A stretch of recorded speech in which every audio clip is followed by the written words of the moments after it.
Get ready guys, ఎందుకంటే మనకింకొక Game of Thrones spin off వచ్చేసింది. A Knight of the Seven Kingdoms. ఇది The Hedge Knight novel మీద base అయిన Dunk బెటాల్ కథ. ఈ వీడియోలో మనం ఎపిసోడ్లో ఉన్న హిడెన్ డీటెయిల్స్, అలానే House of the Dragon and Game of థ్రోన్స్కి ఉన్న కనెక్షన్స్ డీకోడ్ చేద్దాం. ఈ వీడియోలో ఈ ఎపిసోడ్ దాటి బుక్ నుండి ఎలాంటి స్పాయిలర్స్ ఉండవు. దీని ముందు వచ్చిన game of Thrones and house of the dragon లాగానే ఆ Knight of the Seven kingdoms కూడా డెత్తోనే స్టార్ట్ అవుతుంది. సర్ అర్లన్ పెన్నీ ట్రీ నుండి వచ్చిన ఒక హెడ్జ్ నైట్. అది రివర్లాండ్స్లో ఉన్న ఒక విలేజ్. అక్కడ ఒక పెద్ద ఓక్ ట్రీకి హండ్రెడ్స్ ఆఫ్ కాపర్ పెన్నీస్ని నెయిల్ చేసి ఉంచడం వల్ల ఆ పేరు వచ్చింది. House Bracken and House Blackwood మధ్య జరిగే ఆన్గోయింగ్ కాన్ఫ్లిక్ట్ వల్ల పెన్నీ ట్రీ చాలాసార్లు ఒకరి చేతిలో నుండి ఇంకొకరి చేతిలోకి వెళ్ళింది. దీన్నే మనం హౌస్ ఆఫ్ ద డ్రాగన్లో The Burning Mill episode opening మినిట్స్లో చూశాం. ఇక్కడే మనం సర్ అర్లన్ స్క్వైర్ డంక్ని చూస్తాం. బుక్లో అతన్ని ఎలా డిస్క్రైబ్ చేశారంటే, hugely tall for his age, a shambling, shaggy, big-boned boy of 16 or 17 years who stood closer to 7 feet than to 6 and had only just begun to fill out his frame. Dunk Flea Bottom నుండి వచ్చిన ఒక orphan boy. అది కింగ్స్ ల్యాండింగ్లోనే purest district. King Aegon ఫ్రీక్వెంట్గా వెళ్లే child fighting పిట్స్లో మనం అక్కడ సిచ్యువేషన్స్ ఎంత బ్యాడ్గా ఉంటాయో చూశాం. డంక్ 5 years ఏజ్ నుండి సర్ అర్లెన్కి స్క్వైర్గా ఉన్నాడు. కాన్స్టెంట్గా ట్రావెల్ చేస్తూ, ఎప్పుడూ నెక్స్ట్ పీస్ ఆఫ్ కాయిన్ కోసం వెతుకుతూ హెడ్జ్ నైట్ లైఫ్ స్టైల్ని లీడ్ చేశాడు. వీళ్లు లోకల్ మర్చెంట్స్ని ప్రొటెక్ట్ చేయడం, టోర్నమెంట్స్లో పార్టిసిపేట్ చేయడం, లేదా వెస్ట్రోస్లో ఉన్న నోబల్ ఫ్యామిలీస్కి సర్వీసెస్ ప్రొవైడ్ చేయడం లాంటి పనులు చేస్తూ ఉంటారు. సో తన మాస్టర్ డిమైస్ తర్వాత డంక్ ఒక ఇంట్రెస్టింగ్ డెసిషన్ తీసుకోవాల్సి వస్తుంది. అతను కొత్త మాస్టర్ని వెతకడానికి ట్రై చేస్తాడా, లేదా తనే హెడ్జ్ నైట్లా బ్రతకాలా అని. ఈ టైంలో వెస్టరోస్ పొలిటికల్ క్లైమేట్ చూడడానికి కామ్గా ఉన్నా అది జస్ట్ ఒక డిసెప్టివ్ పీస్ మాత్రమే. ఫస్ట్ బ్లాక్ ఫైర్ రెబెలియన్ జరిగి 13 years అయింది. అదే ఆ ల్యాండ్ని గ్రిప్ చేసిన లాస్ట్ మేజర్ పొలిటికల్ అప్హీవల్. ఇందులో కింగ్ డేరాన్ II టర్గేరియన్ తన హాఫ్ బ్రదర్ బాస్టార్డ్ అయిన డేమాన్ బ్లాక్ ఫైర్ రెబెల్ ఫోర్సెస్ని డిఫీట్ చేస్తాడు. ఆ కాన్ఫ్లిక్ట్ గురించి వేరే వీడియోలో మాట్లాడుకుందాం. కానీ మీరు ముఖ్యంగా తెలుసుకోవాల్సిందేంటంటే, ఆ రెబెలియన్ రిజల్ట్ వల్ల ల్యాండ్స్ అండ్ టైటిల్స్ కోల్పోయిన బ్లాక్ ఫైర్ బ్యాకర్స్ మధ్య గత 13 yearsగా ఒక సిమ్మరింగ్ రిజెంట్మెంట్ బిల్డ్ అవుతూ వస్తోంది. గేమ్ ఆఫ్ థ్రోన్స్ యూనివర్స్తో కంపేర్ చేస్తే A Knight of the Seven Kingdoms, House of the డ్రాగన్లో చూపించిన డాన్స్ ఆఫ్ ద డ్రాగన్స్ జరిగిన రఫ్లీ 78 years తర్వాత జరుగుతుంది. ఇంకా గేమ్ ఆఫ్ థ్రోన్స్ ఈవెంట్స్కి అబౌట్ 100 years ముందు జరుగుతుంది. ఇప్పుడు ఉన్న కింగ్ డేరాన్ II రేనీరా టార్గేరియన్కి great grandson and Daenerys టార్గేరియన్కి great great grandfather. Ser Arlan death తర్వాత డంక్ అతని sword, armour and 3 horses Thunder, Chestnut and స్వీట్ ఫుట్ని ఇన్హెరిట్ చేసుకుంటాడు. థండర్ అనేది కాంబాట్ కోసం డంక్ యూజ్ చేసే ప్రైమరీ హార్స్. దీన్ని మనం వచ్చే టోర్నమెంట్స్లో వాడడం చూడొచ్చు. అతను యాష్ఫోర్డ్ మెడోకి వెళ్లడానికి డిసైడ్ అవుతాడు. ఇది రీచ్లో హౌస్ యాష్ఫోర్డ్ కంట్రోల్లో ఉన్న ఒక స్ట్రెచ్ ఆఫ్ గ్రాసీ ల్యాండ్. అక్కడ జరిగే టోర్నమెంట్ స్పెసిఫిక్గా లార్డ్ యాష్ఫోర్డ్ డాటర్ 13th నేమ్ డేని సెలబ్రేట్ చేయడానికి ఆర్గనైజ్ చేయబడింది. ఆమెని టెక్స్ట్లో ఫేర్ మేడ్ ఆఫ్ యాష్ఫోర్డ్ అని పిలుస్తారు. ఈ టోర్నమెంట్లో విన్ అయితే డంక్కి మంచి గుర్తింపు వస్తుంది అండ్ తను హెడ్జ్ నైట్గా మారడానికి హెల్ప్ అవుతుంది. కొత్త ఆర్మర్, వెపన్స్ అండ్ తన గుర్రాల కోసం బెస్ట్ ఫుడ్ దొరుకుతుంది. కానీ మనం ఎపిసోడ్లో చూసినట్టు అతని దారిలో చాలా ఆబ్స్టికల్స్ వస్తాయి. ఫస్ట్ ఫ్యూ మినిట్స్లోనే మనకిది typical Game of Thrones spin off కాదు అనే ఫీలింగ్ వస్తుంది. Iconic Game of Thrones theme music start అవుతున్నప్పుడు డంక్ దాన్ని ఇంటరప్ట్ చేస్తాడు. ఇది Game of Thrones last season మీద వేసిన సటిల్ జోక్ అయి ఉండొచ్చు, కానీ ఇది షో టోన్ మిగిలిన వాటికంటే లైటర్గా ఉంటుంది అని సెటప్ చేస్తున్నట్టు అనిపిస్తుంది. ట్రీలో ఉన్న ఈ రాబిన్ని నోట్ చేసుకోండి. మనం నెక్స్ట్ ఎపిసోడ్స్లో దాని గురించి మళ్లీ మాట్లాడుకుందాం. ఇంకా ఎపిసోడ్లో మనం చూసే నెక్స్ట్ స్టాప్ యాష్ఫోర్డ్ మెడో దగ్గరలో ఉండే ఒక స్మాల్ ఇన్. ఇక్కడ డంక్ ఎగ్ అనే ఒక ఆర్ఫన్ బాయ్ని కలుస్తాడు. అతని అన్యూజువల్ బాల్డ్ హెడ్ వల్ల అతనికి ఆ నిక్నేమ్ వచ్చింది. బుక్లో Egg the maesters shaved it off అని అంటాడు. Lice, root worms and certain సిక్నెసెస్ని ట్రీట్ చేయడానికి అలా చేయడం పెద్ద అన్కామన్ థింగ్ ఏం కాదు. మీరు బుక్ చదివి ఉంటే ఇక్కడ ఉన్న dialogue almost word for word డైరెక్ట్గా దాని నుండే ఉంది అని మీరు నోటీస్ చేస్తారు. సో స్టోరీ ప్రోగ్రెస్ అవుతున్న కొద్దీ ఈ షో ఎంత ఫెయిత్ఫుల్ అడాప్టేషన్గా ఉంటుందో చూడటం ఇంట్రెస్టింగ్గా ఉంటుంది. ఆ ఇన్ చాలా ఎంప్టీగా ఉంది. అందరూ టోర్నీ ప్రిపరేషన్ కోసం మెడోకి వెళ్ళిపోయారు. ఒక్క ఈ డ్రంక్ లార్డ్ తప్ప. అతను డంక్తో నేను నిన్ను నా డ్రీమ్స్లో చూశాను అని చెప్తాడు. ఇంకా గేమ్ ఆఫ్ థ్రోన్స్ యూనివర్స్లో టర్గేరియన్ డ్రీమ్స్ కామనే అనుకోండి. అతను ఒక టార్గేరియన్ సింబల్ ఉన్న ఒక కాయిన్ని కూడా కింద పడేస్తాడు. అక్కడ ఇన్కీపర్ చెప్పే ఈ లైన్ బాగుంటుంది.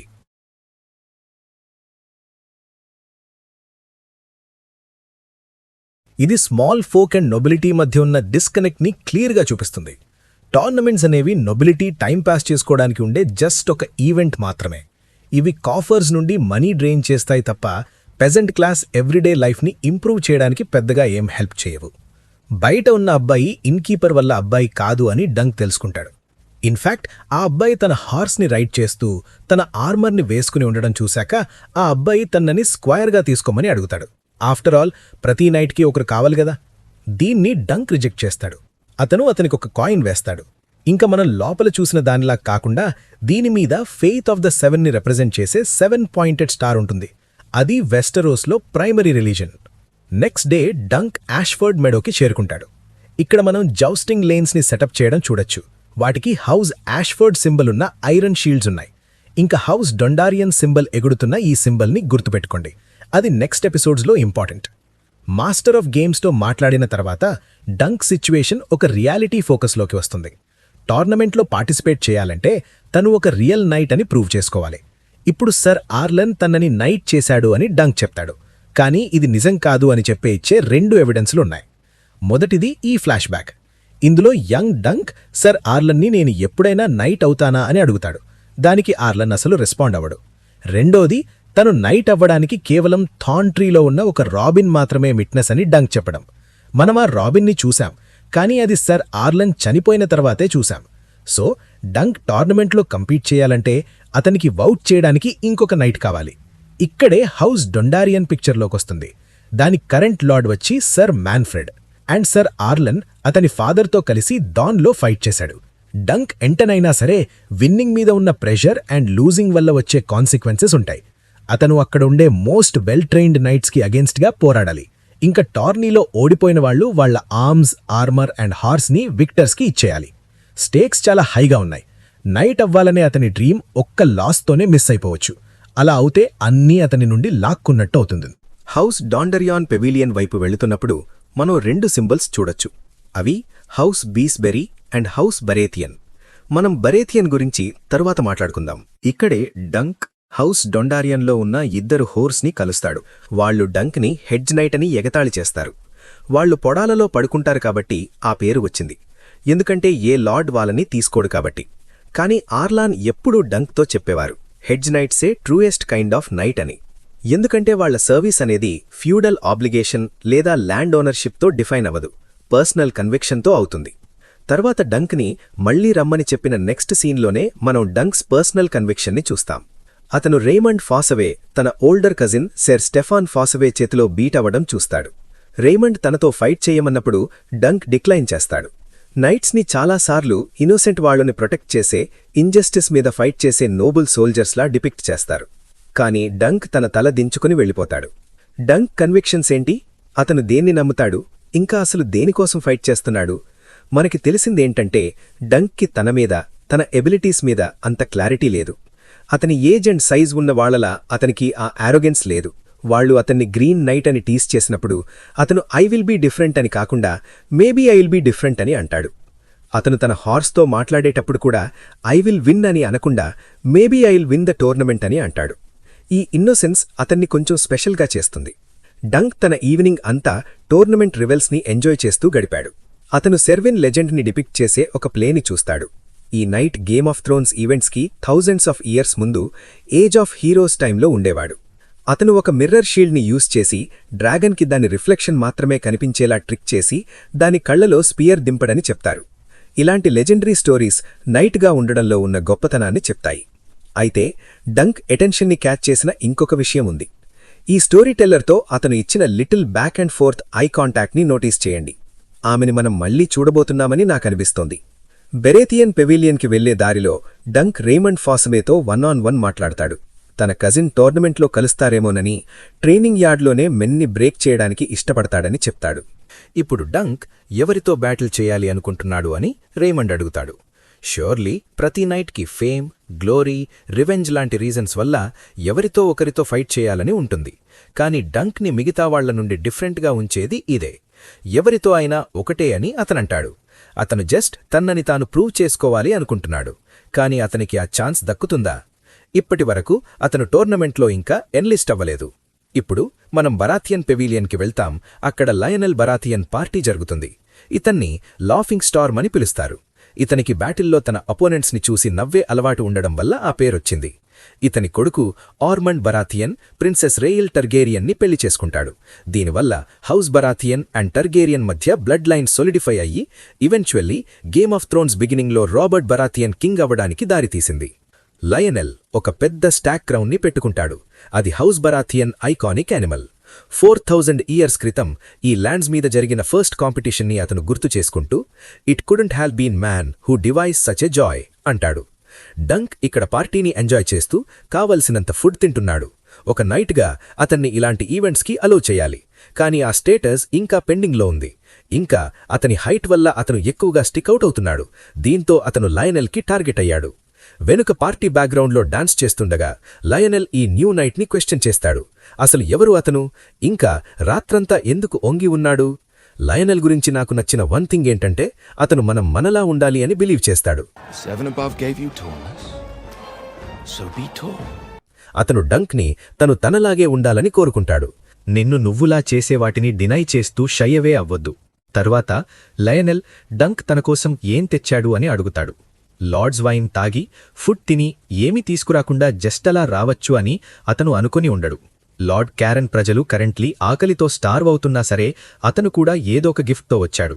యాక్చువల్లీ డంక్లో ఉన్న ఇగ్నోరెన్సే లయనెల్కి అతని మీద ఇష్టం కలిగేలా చేస్తుంది. అతను మిగతా నైట్స్లా కాదు. వాళ్లు డాన్స్ చేస్తున్నప్పుడు లయనెల్ కాళ్లమీద స్టాంప్ చేయడానికి ప్రయత్నిస్తున్నప్పుడు డంక్ భయపడడు. అదే వేరేవాళ్లు అయితే అంత బ్రాష్గా ఉండకపోయేవారు. ఈవినింగ్ ఎండ్ అయ్యేసరికి వాళ్ళిద్దరూ ఫుల్గా తాగేసి క్విక్లీ బెస్ట్ ఫ్రెండ్స్ అయిపోతారు.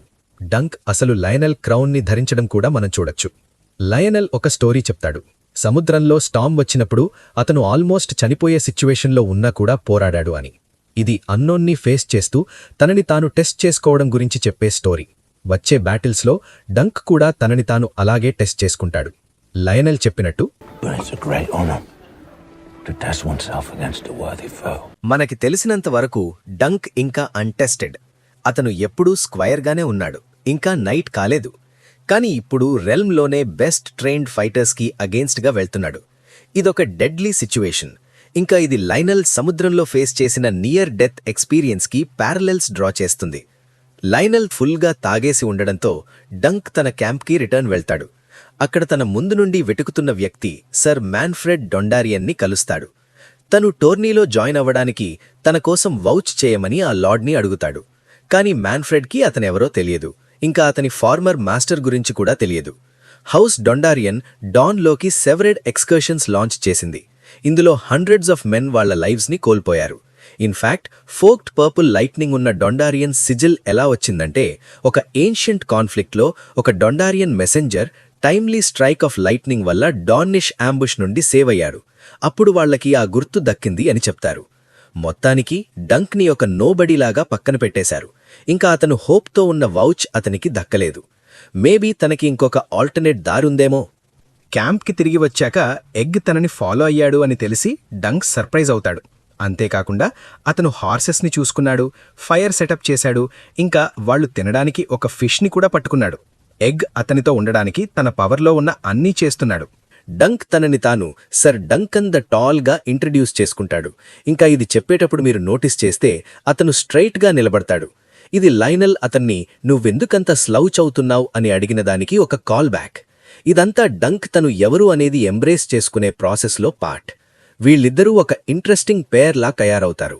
ఇంకా డంక్ ఒక బిగ్ అండ్ స్ట్రాంగ్ నైట్, కానీ తన మీద తనకి నమ్మకం లేదు. ఇంకా ఎగ్ ఒక స్మాల్ అండ్ స్మార్ట్ ల్యాడ్, తనకి తన మీద కొంచెం ఎక్కువ నమ్మకం ఉంది. డంక్ ఎగ్తో ఒక డీల్ మాట్లాడుకుంటాడు. టోర్నమెంట్ ఎండ్ అయ్యే వరకు తనని స్క్వైర్లా ఉంచుకుంటాను అని, ఫుడ్ అండ్ క్లోత్స్ ఇస్తాను అని ప్రామిస్ చేస్తాడు. హోప్ఫుల్లీ మధ్య మధ్యలో ఒకేషనల్ బీటింగ్ ఉండదు అని ఆశిస్తున్నాను అని అంటాడు. ఇంకా అప్పుడే వచ్చే ఫాలింగ్ స్టార్ టాపిక్ గురించి చెప్పడానికి నేను వెయిట్ చేస్తున్నాను. ఎగ్ అంటాడు ఫాలింగ్ స్టార్ని చూసిన వాళ్లకి అది లక్ ఇస్తుంది అని. మిగతా నైట్స్ అందరూ వాళ్ల పెవిలియన్స్లో పడుకుంటారు కాబట్టి ఆ లక్ అంతా వాళ్ల ఇద్దరిదే అని డంక్ ఆలోచిస్తాడు. వెస్టరోసీ హిస్టరీ త్రూఅవుట్ చూస్తే ఫాలింగ్ స్టార్స్ని ఓమెన్స్ ఆఫ్ గ్రేట్ చేంజ్లా లేదా డెత్ ఆఫ్ కింగ్స్లా చూస్తారు. డంక్ ఒక కొత్త జర్నీలో వెళ్తున్నాడు. ఇంకా ఈ falling star significance story progress అయ్యే కొద్దీ ఇంకా బాగా తెలుస్తుంది. అట్లీస్ట్ అది బుక్ని ఫాలో అయితే. వెస్టరోస్ పీపుల్కి ఫాలింగ్ స్టార్స్ డిఫరెంట్గా ఎఫెక్ట్ చేస్తుంది. డెనేరిస్ టర్గేరియన్కి అది తన డ్రాగన్స్ బర్త్ని ఇస్తుంది. స్టానిస్ బరాథియన్ అండ్ మెలిసాండర్కి అది అజోర్ అహాయ్ రిటర్న్ని సూచించింది. ఇంకా చాలామంది స్మాల్ ఫోక్కి దీన్ని వాళ్ల వార్ అండ్ బ్లడ్ వస్తుంది అని నమ్ముతారు. కానీ ఫర్ నౌ డంక్ దీన్ని గుడ్ లక్ సింబల్ అని నమ్ముతున్నాడు. ఇంకా వచ్చే సీజన్లో అతనికి దాని అవసరం ఉంటుంది. అది మరి ఆ Knight of the 7 kingdoms first episode గురించి మీరేమనుకుంటున్నారు? మీ థాట్స్ ఇంకా థియరీస్ని కింద కామెంట్స్లో చెప్పండి. Thanks for watching and subscribe చేసుకోవడం మర్చిపోకండి.